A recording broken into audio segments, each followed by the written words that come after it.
Hello MAMSC students. अभी मैंने आपको इसके पहले के क्लास में बताया था कि मदर्स न्यूट्रिशन की प्रायर प्रेगनेंसी और ड्यूरिंग प्रेगनेंसी क्या इम्पोर्टेंस है। अभी हम लोग जानना चाहते हैं कि अगर मैटरनल न्यूट्रिशन प्रायर और ड्यूरिंग प्रॉपर ना हो, एडिक्वेट ना हो, तो क्या होगा।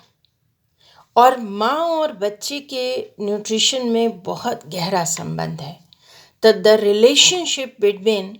मैटरनल एंड फीटल न्यूट्रिशन, इसे एक फ्लो चार्ट के द्वारा समझाया जा रहा है कि फर्स्ट इम्पॉर्टेंट बात, अगर मदर न्यूट्रिशन इनएडिक्वेट हो, inadequate food intake and poor nutrients utilization, माँ की बॉडी में यदि इनएडिक्वेट न्यूट्रिएंट्स जाएं, फूड इनटेक उसका इनएडिक्वेट हो, सफिशिएंट ना हो, जितना उसे लेना चाहिए वो नहीं ले पा रही है, और जो भी न्यूट्रिएंट्स वो ले रही है, जो खाना वो खा रही है, अगर किसी कारण से उसकी बॉडी में डाइजेशन, एब्जॉर्प्शन और मेटाबॉलिज्म सफ़र कर रहा है, यानी कि उसकी बॉडी में उन न्यूट्रिएंट्स का प्रॉपर यूटिलाइजेशन नहीं हो रहा है, तो इसका इफ़ेक्ट क्या होगा। इसका असर मैटरनल माल न्यूट्रिशन होगा, यानी माँ की बॉडी में वो न्यूट्रिएंट्स नहीं गए, नहीं पहुँचे या यूटिलाइज नहीं हो पाए, तो माँ मालनरिश्ड हो गई, यानी कुपोषित हो गई। अब जब मदर ही कुपोषित होगी तो क्या होगा, रिड्यूस ब्लड वॉल्यूम एक्सपेंसेस, माँ की बॉडी में जितना ब्लड का वॉल्यूम होना चाहिए वो कम हो जाएगा। इनएडिक्वेट increase in cardiac output,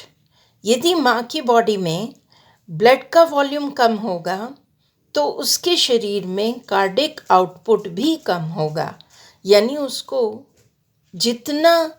work cardiac को, हृदय को काम करने के लिए जिन न्यूट्रिएंट्स की ज़रूरत है वो प्रॉपर नहीं मिल पा रहे हैं, जिसके लिए उसका कार्डिक आउटपुट पुअर हो रहा है। जब कार्डिक आउटपुट पुअर होगा तब क्या प्रॉब्लम आएगी,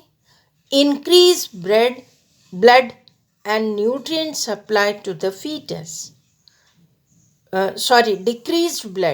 डिक्रीज ब्लड का मतलब ये होता है कि कार्डिक आउटपुट कम हो रहा है, तो कार्डिक से, जो हृदय से ब्लड सप्लाई होना चाहिए, माँ के शरीर से फीटस की बॉडी में जाता है ब्लड, वो ब्लड कम हो जाएगा।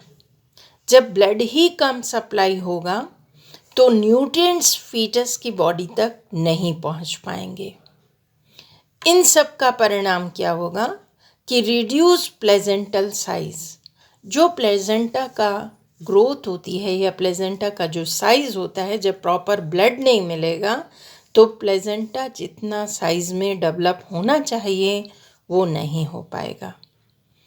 और इन सब का परिणाम क्या होगा, जब प्लेजेंटा साइज़ में प्रॉपर नहीं होगा, क्योंकि प्लेजेंटा के थ्रू ही माँ के शरीर से फीटस को पूरा ब्लड मिलता है और ब्लड के माध्यम से सारे न्यूट्रिएंट्स मिलते हैं, जिससे उसके शरीर में ग्रोथ एंड डेवलपमेंट होता है। तो रिड्यूस प्लेजेंटल साइज, जब प्लेजेंटा का साइज छोटा हो जाएगा, कम हो जाएगा, तो ऐसी कंडीशन में रिड्यूस न्यूट्रिएंट ट्रांसफ़र,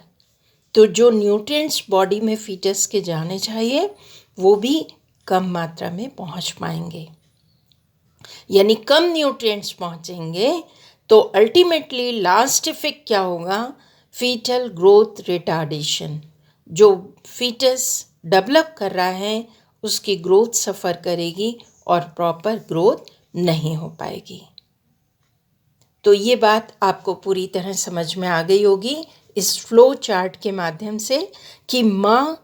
और फीटस के न्यूट्रिशन में क्या रिलेशनशिप है। इसका मतलब है कि मदर्स न्यूट्रिशन इनएडिक्वेट कभी नहीं होना चाहिए। अगर मैटरनल न्यूट्रिशन इनएडिक्वेट होगा तो 100% ये चांसेस हैं, ये सारे फ्लो चार्ट से ये समझ में आ रहा है कि फिर फीटस ग्रोथ एंड रिटार्डेशन हो जाएगा, यानी फीटस की ग्रोथ इफ़ेक्ट करेगी, यानी बेबी जितना डेवलप करना चाहिए गर्भ में वो नहीं कर पाएगा और उसकी बॉडी में बहुत सारे न्यूट्रिएंट्स की डेफिशिएंसी होगी। या तो जब वो बर्थ होगा तो वो स्टिल बर्थ भी हो सकता है, कभी भी मिसकैरेज हो सकता है इन कंडीशंस में, और या फिर जो फीटस होगा वो लो बर्थ वेट बेबी होगा, वो मेंटली एंड फिज़िकली रिटार्डेड भी हो सकता है। तो ये बात आपको मुझे लगता है पूरी तरह समझ में आ गई होगी। Thank you.